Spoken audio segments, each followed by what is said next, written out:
Welcome back to the channel, Crypto Trend Trader, with a quick update on Bitcoin. Before we get started, I'd like to remind you it's not financial advice. I'm not your financial advisor. These markets are extremely volatile, so please do your own research and trade responsibly.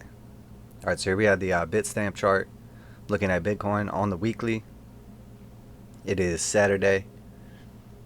Traditional markets obviously are closed, but as of now, our weekly candle is looking like, basically long wick on top, short body, red, after a consolidation at the top of a, what looks like a reflexive or reaction rally.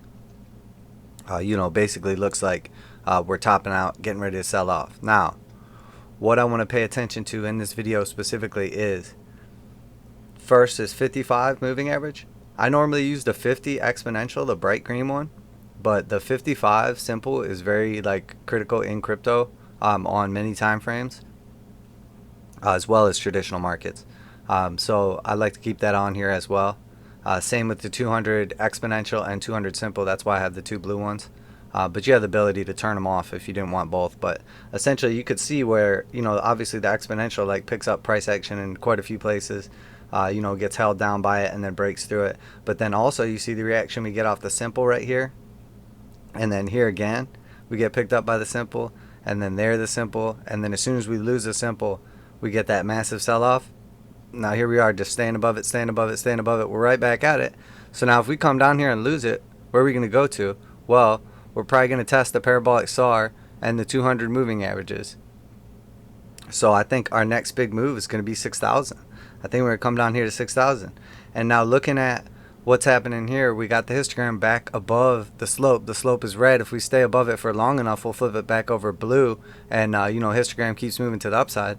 But I think at this point in time, the way the price action looks and everything, it looks more realistic, like we're about to sell back off and go back down below it. So if we sell back off based on the Bellina Cessna, we had this whole red distribution zone.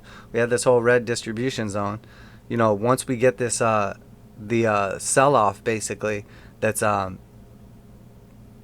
once we get the sell-off basically start coming in, and the blue starts coming down out of the distribution zone, we're gonna essentially come down and eventually get that cross hard sell signal. And once we get that hard sell signal is typically when we do come and check the parabolic SAR. So that's when we would essentially get the move down to the parabolic SAR, which, if it took a few weeks to come out, the SAR will continue to move up. So, if it takes a few weeks, it might be 66, 67, 7,000. I mean, the longer it takes, you see how the parabolic SAR accelerates to the upside. But, more realistically than not, like I said, once we come down, we're at the 55 right now, and it's just basically leveled out. So once we lose that is when we get that big move. And just like once we gain it is when we get the big move. We move up to it, move up to it, move up to it, and then we hold here, tries to get rejected, and then it gets that huge move, and then after that we get the massive run. Here, when we lose the 55, as soon as we close below it, we come back up, test it, and then we get the massive dump. And the same thing here. We've been held up by it, so if we stay on top of it for long enough, sure, we could get the move up, but I'm telling you, this looks very, very familiar, like what's about to happen here. And essentially, that would change nothing in this whole range. We would just be putting in one more lower high. And if we came down to the 200s and didn't close below that 6,000, 6,100 range, whatever, we would just be putting in a higher low. And we would just continue on this massive triangle that we've been building. So, and once again, I just want to point out that on the TJD, TDMACD, that when the slope is blue and switches over, how long it lasts for, and then when it goes red and switches over, how long it lasts for, and then goes blue, switches over, how long it lasts for, and then it switched over red here. So, if we would expect it to even last for even close to the same amount of time, it's pointing us down to that 60, 6,100 range. So, but we shall see. I don't want to be overly bearish or anything, but I also don't want to be vague here either. I mean, this to me looks like a topping candle formation, at essentially a fib reaction rally, putting in essentially a double or triple top, another lower high, key resistance from multiple years, consistent downtrend for multiple years. I don't know. I'm just trying to be real. Look at the chart today, on the longer time frame with unbiased look. Now you can look at it a lot of ways and say, yeah, but, and I can come up with a bunch of like fundamental yeah but reasons or whatever. But as far as technicals are concerned, right now, I'm not saying we need to take out this low or this low, but I also don't think we're going to take out this high or this high. So at this point in time, that just points to this massive range that we have available to us, and that range being basically closes between 5,500 and 9,800. I mean, really, you could say 10,000. So, I mean, closes between 5,500 and 10,000 are realistic at this point in time. So that's a $5,000 range. That's a very nice, very tradable swing trading range, but it's not ideal for investing or holding. In the same way that, accumulating gold for a long period of time is good now in hindsight if you were buying, at 800, 1200, 1300. But more realistically, when I started really plugging, it was like around in that 1300 range, 1350, and really looking at it and seeing the potential there as it was like breaking out or preparing to break out of the formation. In the same way that, like, basically this, if you want to call this a massive accumulation pattern, and eventually, no matter how long it takes, if it's, later this week or, 3 years from now, it finally breaks to the upside and we continue a long-term uptrend, was this the best place to have your money just sitting? I can't tell you yes at this point in time. Looking at, how this price action has taken place over the last 3 years, and honestly sit here and tell you that the best thing to do was to hold Bitcoin, as an investment or, whatever you want to call it. And, if you start looking at altcoins, they look even worse. There's like, 2 to 5 altcoins out of 2,000, that have a better chart than Bitcoin, and the rest have a worse chart, a much, much worse chart. So, looking at it in that sense, like, realistically, it makes sense. If you're a betting man, if you're going on statistics, it makes sense statistically to, put your money in Bitcoin if you're going to put it in any cryptos for any long-term period of time. And then in all actuality, it makes more sense to be swing trading any of these cryptos than quote unquote investing in them. Now, if you have a long-term like horizon, like 10 years or something like that, then by all means, or, if you invested 5 years ago, by all means. But I'm talking about to the people that got in basically between 2017 and 2020, essentially. Like, this asset right here is great for swing trading because of the volatility, and that's what's ideal in crypto and in Bitcoin is the volatility.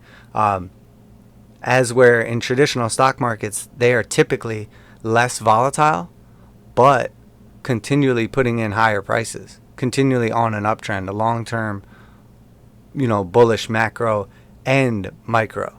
As where, the bullish macro on Bitcoin is for sure on the monthly, it's for sure. But on the weekly, I mean, we can flip to it right now. On the monthly, it's for sure. I mean, that's amazing. That's definitely bullish. It's just going up, right? But on the weekly, when we look at it, this is years upon years of consolidation. Years upon years of consolidation. That's not where you want to have, your money, especially at a time like this. And that's the main reason that I think we're in danger of a massive sell-off in crypto. Because, there's only so much money in this asset, and the bullish fundamental case for crypto and Bitcoin and everything is this basically it's like the argument that we're just early, and that once all the other money gets here, it's going to pump it. Once crypto goes mainstream, it's going to pump it, because once this new money gets here, it's going to make all the old stuff worth more, which is a valid argument if crypto catches on and if that's the case. But you also have to argue the other way around, that all the money that's here is important to keep the price where it's at. So if just one whale, if one early adopter, if one big dog decides, man, the economic uncertainty right now, whatever, it's not worth the risk, I'm going to take my profits, or I'm going to cut my, position down and, look for liquidity or look for solvency, whatever, you have to look at it the same way. That could be a massive chunk of the crypto market all of a sudden out. So if they sell into an exchange a massive amount of Bitcoin, it can literally crash the market. And that's what we saw, I think, with that big spike down here. I think we saw, in all reality, like the lack of liquidity.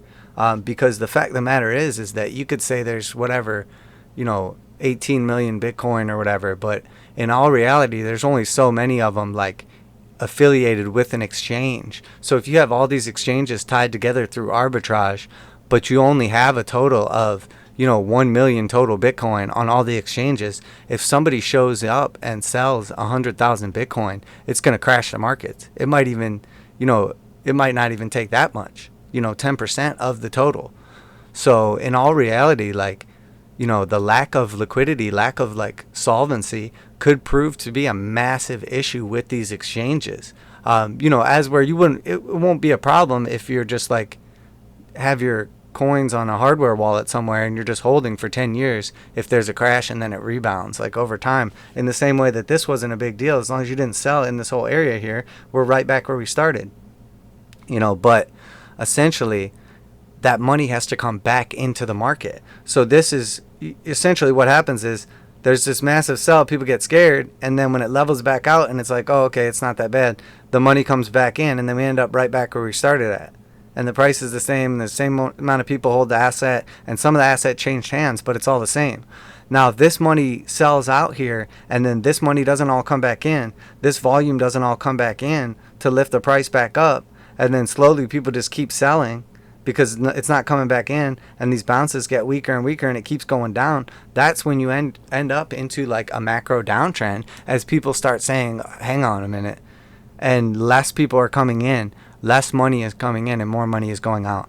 And that's what we have to be, I don't want to say worried, but that's what we have to be conscious of in these markets right now, especially with altcoins. Bitcoin at least has the benefit of the doubt in the sense that it is like the pathway through which many altcoins have to travel for liquidity or for solvency. But in the same sense, and the market cap's so much bigger, but in the same sense, it's still a drop in the bucket, in the scope of things. And there are massive prehistoric whales in this space. People that have a huge portion of, these markets. And, that presents essentially like a macro argument against current cryptocurrencies. Essentially the fact that there is so much unaccounted for and so much concentrated wealth that there will always be that inherent danger that one person, dumps, or those entities dump or whatever, and it crashes the entire market and it never is able to recover. Or, it might not even be that person. Somebody's wallet might get hacked and it might get stolen. The money might get, Satoshi might wake up one day. Somebody might activate Satoshi's wallet and start selling. Like any of those things, fundamental wise, could potentially crash the market. So in all reality, if you're going to argue for cryptocurrency and its future and its adoption, because it's open source and anybody can essentially take that technology and then improve on it or use it in any way they please without any like patents or copyrights or anything like that. In all reality, a smart government would just, rather than adopting Bitcoin and beating all the other governments to the party like everybody tries to argue, what they would do is they would just take the code, they would essentially like centralize it so that only they can mine it, and then change the code however they please, and then essentially make that like the new currency that's backed by the government, that's backed by the military, that's backed by like the establishment. And there you have it. Why would they come in and pay exorbitant prices for, essentially like Bitcoin, just to be the first government that decouples from the US dollar and, gets on board with Bitcoin, so they'll have a huge advantage? That argument doesn't work. It doesn't work. All it takes is 15 minutes with a couple smart guys in a room to say, wait a minute, why don't we just do it ourselves? Look at all the shit coins or altcoins that are on the market. That's literally, if you look at, there's 2,000 altcoins on the market or whatever, plus more than that. But if you look at like the top 2,000, all that is that's literally like 2,000 people. Well, really, it's like most of them are probably connected. So it's probably like 200 really smart people or programmers or developers or marketers that essentially said exactly what I just said. Wait, why would we do that? Why don't we just make our own? Why don't we just use what's already there, take it, improve on it, change it, modify it however we see fit, and make our own? And that's what every single altcoin is, basically. The difference is there's just like a couple fathers to the whole system, in the sense that like Bitcoin is the father to like Bitcoin Cash and all that stuff. Like Ethereum is like, the father to like all these other shit coins, like, in the sense that essentially they all come from that same like DNA strand or that same chain or that same like principle, like, so I guess my main argument is that as long as this stuff is all like open source and available and there's nothing proprietary about it, in the same way that you can't protect people for trying to like market using Bitcoin's name like what Roger Ver does, you can't protect people from like taking Bitcoin's code and just forking it and, essentially like just marketing what you have as being better. And, I think Richard Hart said it a long time ago. He said one of Bitcoin's main problems is always going to be that there's nobody like marketing for it. Like any other coin that comes along and does the exact same thing, there's people with like a vested interest behind it that are going to like spend money to like try to get the name out there, to like try to make it big, buy ads, so that like their share, their stake makes it go up.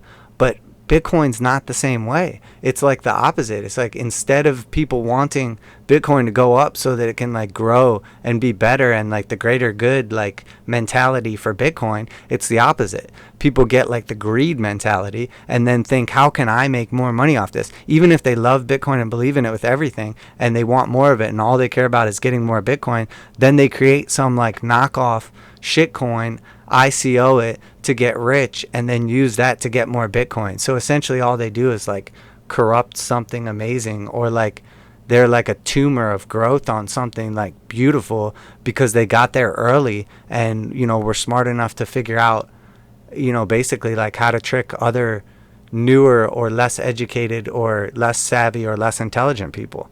And that's like the main problem, I think, with a lot of crypto and why it's had so much problem growing, especially in these last like few years since the big bubble pop. Essentially, all it is just a bunch of like ICO scams or like a bunch of pump and dump scams.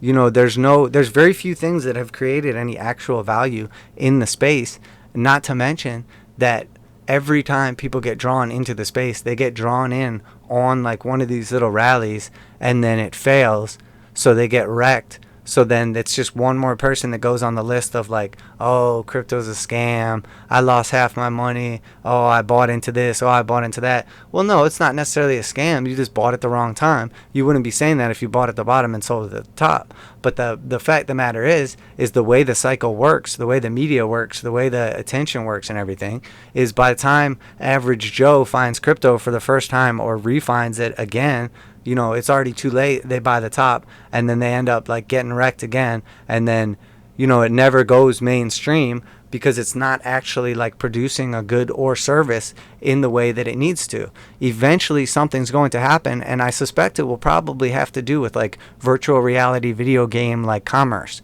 It's just a matter of time before like some kind of like in-game commerce or whatever starts dealing with it, because I don't want to go into like the whole thing or whatever, but it's a digital world now. Like you have a whole generations of people that have grown up in like digital worlds with credit cards or with debit cards, like barely dealing with cash. Everything is like credit, everything is digital. They care less about like physical goods like cars and stuff like that, and more about like, you know, characters in video games and stuff like that, you know, because they might spend, you know, you might have, you have a whole generation of you know, men and women that play video games the second they get off work until they go to bed. So if you go to work every day for 8 hours, you come home, you play a video game for 8 hours, and then you sleep for 8 hours, just to make it easy. You know, those people have no problem spending the same amount of time, or same amount of money rather, that you would spend on whatever your main hobby is, you know, whether it's boating or, you know, fast cars or collecting micro machines, like whatever you're into, you know, whatever it is, shoes. That person might spend the same amount of money that you spend on those tangible goods, on intangible things inside of a video game, you know, for a new skin to look cool, or a better gun, or whatever the situation is, or just expansion maps for a video game. And that amount of commerce is going to take up a huge portion of like the future, you know, and the way like the money transfers and everything like that are going to take place inside of video games, inside like microtransactions of like apps and stuff like that. And I think that will be the true future and adoption of crypto, because rather than trying to upset the banking system and upset like all this like, you know, Swift and all this stuff, like what they're trying to do now, it's the same as like the system crashing.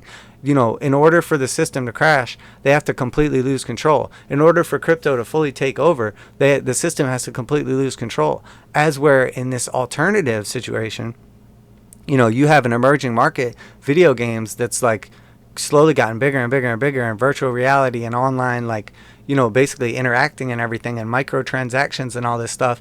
And there really isn't a good way to handle it, because like PayPal charges like 35-cent fee, like minimum or something like that. So it doesn't make sense to do a transaction, you know, for less than say like $1 or whatever, because they're going to take 35% of the transaction, 35 cents out of the dollar. You're only going to get 65 cents. So it doesn't make sense. So now you have essentially the ability to micro transact, so you fill the gap, you fill the void, you fill the need for something, you know. And even though the need isn't huge yet, the potential is there for growth, and the future is there. As where, you know, trying to upset the banking system, the need has already been fulfilled, the system is already functioning, it already works, it's already good. There's a very small fraction of people that need to go outside of that system to do what they want to do. And typically it's because they want, you know, anonymity, you know, discretion, or they're doing something illegal, or whatever it is. It's, you know, a lot of the time it can be, you know, that's why they call it the dark web, or it's affiliated with like under the table stuff or whatever.